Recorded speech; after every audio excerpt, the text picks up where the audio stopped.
ditolongin, Mbak. Aduh. Ini kerannya mati. Aku mau makan tapi nggak bisa, tanganku kotor. Aduh, pakai ini aja. Itu apa? Ini hand sanitizer. Terus di sini tuh tulisannya ini ada etanolnya. Oh, jadi bisa ya buat mati? Bisa. Jadi buat ini, buat matiin kuman. Tapi aku kepo sih, sebenarnya etanol tuh apa sih? Aku juga nggak tahu. Iya juga ya. Apa ya? Kita cari tahu gimana. Oke.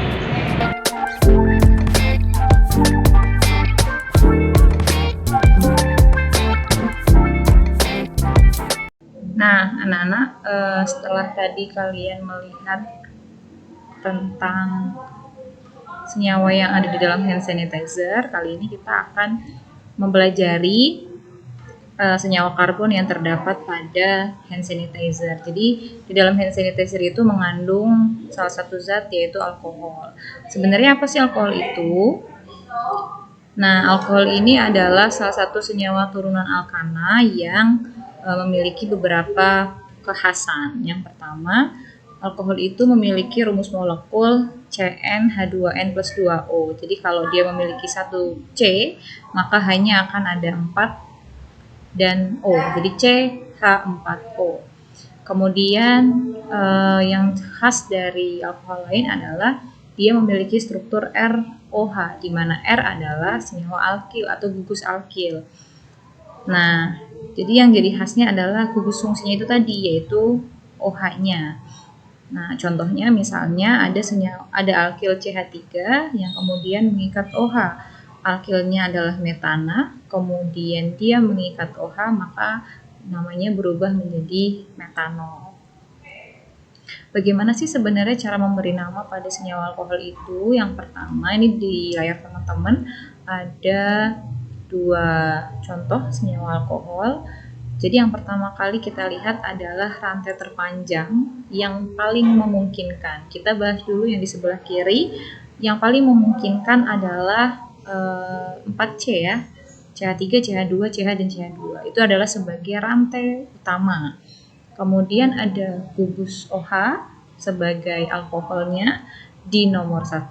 Kemudian ada gugus alkil metil atau CH3 di nomor 2. Maka penamaannya kita mulai dari gugus alkilnya, yaitu di nomor 2, maka kita tulis 2. Kemudian ada metil, maka 2 metil. Dan kemudian gugus OH-nya terletak pada C nomor 1. Jadi 2 metil, 1 butanol. Kenapa butanol? Karena rantai utamanya memiliki 4C. Nah, begitu juga di senyawa yang nomor 2. Kita tentukan dulu senyawa rantai terpanjangnya. Jadi ada CH3, CH2, CH2, CH, CH, dan CH3. Jadi rantai terpanjangnya ada 6C, maka heksanol. Kemudian ada gugus OH di C yang nomor 3 dan ada gugus CH3 atau metil di nomor 2. Maka kita beri nama 2 metil 3 heksanol. Oke, nah alkohol itu dilihat dari letak OH-nya itu bisa dibedakan menjadi 3, yaitu alkohol primer, alkohol sekunder, dan alkohol tersier. Jadi dilihatnya dari di manakah letak gugus OH-nya. Jadi kalau misalnya alkohol primer itu gugus OH-nya terletak pada C primer. Apa itu C primer? C primer adalah C yang mengikat satu atom C lain. Contohnya itu ada di bawahnya. Jadi CH3, CH2, CH2, CH2 dan OH atau butanol. Nah, kalau alkohol sekunder berarti posisi OH-nya ada di C sekunder. C sekunder itu apa? C sekunder adalah C yang mengikat 2 C lainnya.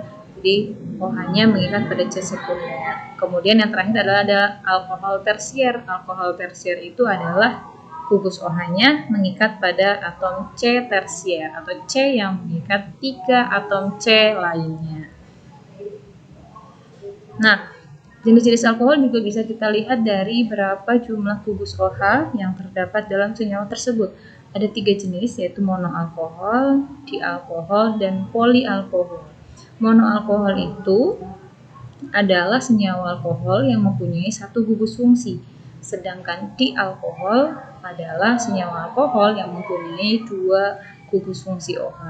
Terus bagaimana kalau jumlah OH-nya lebih dari 2? Jika senyawa alkohol itu memiliki lebih dari 2 gugus OH, maka masuk ke dalam jenis alkohol polialkohol.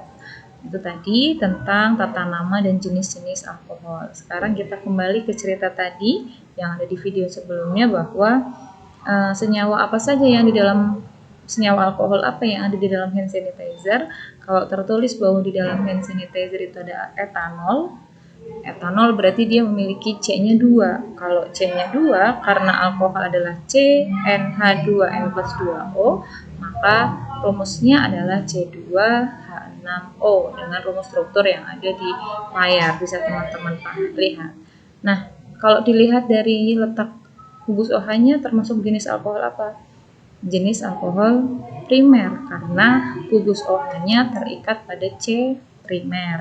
Kalau dilihat dari jumlah gugus alkoholnya, berarti etanol masuk ke dalam jenis alkohol monoalkohol karena hanya mempunyai 1 gugus OH. Nah, kegunaan lain dari etanol ini selain untuk hand sanitizer adalah untuk pelarut, bisa juga untuk sebagai bahan campuran bensin, bisa juga sebagai bahan kosmetik dan minuman beralkohol. Sekian, terima kasih. Itu yang bisa kami sampaikan, semoga bisa dipahami dengan baik oleh anak-anak sekalian. Assalamualaikum warahmatullahi wabarakatuh. Oh jadi gitu ya, alkohol tuh ternyata kayak gitu. Padahal kita di kehidupan sehari-hari kan kayak banyak ketemu gitu kan, itu sangat dekat dengan kehidupan kita sehari-hari. Terus secara mikroskopis ternyata kita baru tahu kalau alkohol itu ya seperti yang sudah dijelaskan tadi. Oh iya.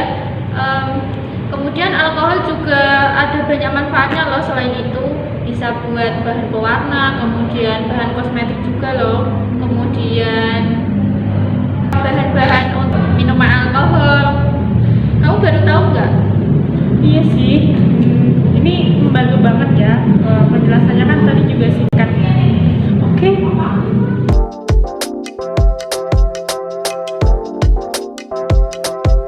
Pernah nggak kamu penasaran gimana caranya suatu minuman yang kita sebut alkohol dapat mempengaruhi badan kita?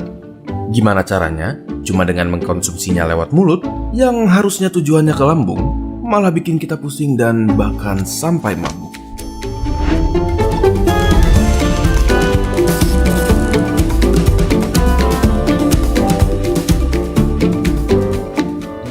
Coba kita mulai dari alkoholnya sendiri. Apa yang kita kenal dengan alkohol yang dikonsumsi manusia sering juga dikenal dengan sebutan etanol, merupakan senyawa yang kecil. Lebih kecil lagi. Sedikit lagi? Oke. Kenapa sekecil itu? Karena etanol bisa melewati celah yang sangat ketat. Bahkan di salah satu barrier atau pelindung terpenting yang ada di tubuh kita. Coba bayangkan, senyawa-senyawa ini membaur ke dalam saluran darah kita secepat 20 menit bahkan di saat perut kita penuh. Namun, yang sebenarnya membuat kita sampai bisa merasa pusing adalah fakta bahwa senyawa alkohol bahkan membaur ke dalam otak kita. Tapi, bagaimana caranya? Otak kita dilindungi oleh suatu lapisan bernama blood-brain barrier yang fungsinya adalah meregulasikan komponen di dalam darah yang bersirkulasi ke dalam otak. Tapi, karena ukuran senyawa etanol yang sangat kecil, dia dapat dengan mudah menembus blood-brain barrier melalui darah melewati pertahanan tersebut. Inilah yang dapat membuat kita merasa pusing, mual, dan lain-lainnya. Terlalu banyak alkohol dapat memperburuk efek-efek tersebut dan bisa saja membuat kita tidak sadar sama sekali terhadap lingkungan sekitar sekalipun. Kita bisa menjadi terlalu percaya diri, bisa saja muntah, jatuh tidak sadar, dan bahkan koma atau meninggal. Secara alami, hati kita dilengkapi dengan perlengkapan yang memadai untuk menghancurkan senyawa alkohol ini. Tetapi, itu berarti meminta hati kita untuk bekerja lebih keras, lebih dari yang seharusnya. Terlalu banyak alkohol dapat menyebabkan pembesaran pada hati yang disebut alcoholic liver disease. Pada kasus yang berkepanjangan, memaksa hati kita untuk bekerja terlalu keras dapat membuatnya kewalahan dan mati.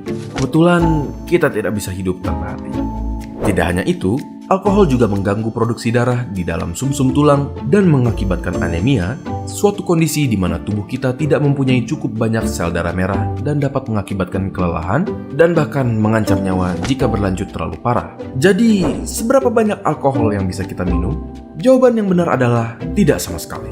Suatu penelitian menunjukkan bahwa meminum alkohol 1 hari saja meningkatkan kemungkinan berkembangnya masalah kesehatan sebanyak 0,5% dibanding mereka yang tidak mengkonsumsinya.